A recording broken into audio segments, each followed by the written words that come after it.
कई बार प्रोटेस्ट में मैंने ये बात सुनी है, शायद आपने भी सुना होगा कि गोरे अंग्रेज चले गए, काले वाले हमारे ऊपर हुकूमत कर रहे हैं और अनफॉर्चुनेटली हम ही उनको चुनते भी हैं।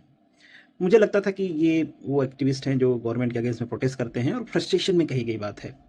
पर सडनली मुझे इसका रेफरेंस नज़र आ रहा है, आने लगा।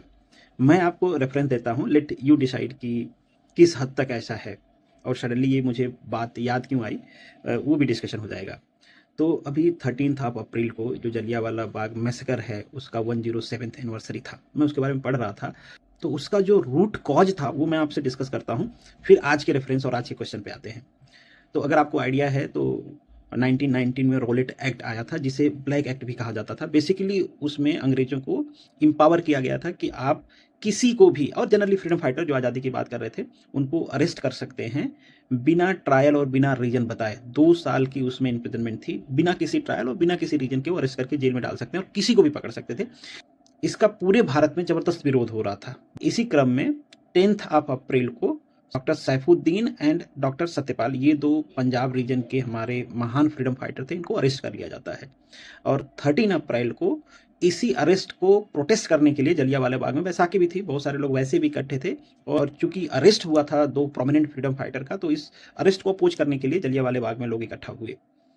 और जनरल डायर, आपको पता ही आगे की कहानी, उनके ऊपर ओपन फायर कर देता है। मतलब रूट कॉज यही था, रोलेट एक्ट, जिसमें अंग्रेजों को एम्पावर किया गया था। अब यहाँ पे क्वेश्चन ये आता है कि क्या हमारे करंट इंडिया में, मॉडर्न इंडिया में इस टाइप का कोई एक्ट एग्जिस्ट करता है जिसमें किसी भी कॉमन मैन को अरेस्ट किया जा सकता है बिना रीजन बताए और बिना ट्रायल किए? जवाब है कि हाँ। और सिक्वेंसली एक्ट थे हमारे पास, चाहे किसी की भी सरकार रही हो। इस टाइम पे जो काफ़ी न्यूज़ में है, that is NSA, national security act 1980 है।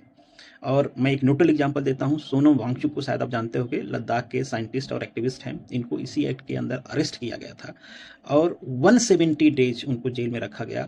सरकार को जब लगा कि अब ट्रायल स्टार्ट करना पड़ेगा क्योंकि वो अवधि खत्म होने जा रही है, तो उनको रिलीज कर दिया गया। मतलब जो हमारा NSA है, ये भी रोलेट एक्ट की तरह, जैसे अंग्रेजों को वो एम्पावर करता था, वो हमारे आज के काले अंग्रेजों को एम्पावर करता है कि आप हमारे देश के किसी भी सिटीजन को बिना बताए कि उनको क्यों अरेस्ट किया जा रहा है अरेस्ट कर सकते हो, और बिना ट्रायल करे उनको जेल में रखा जा सकता है 12 मंथ तक।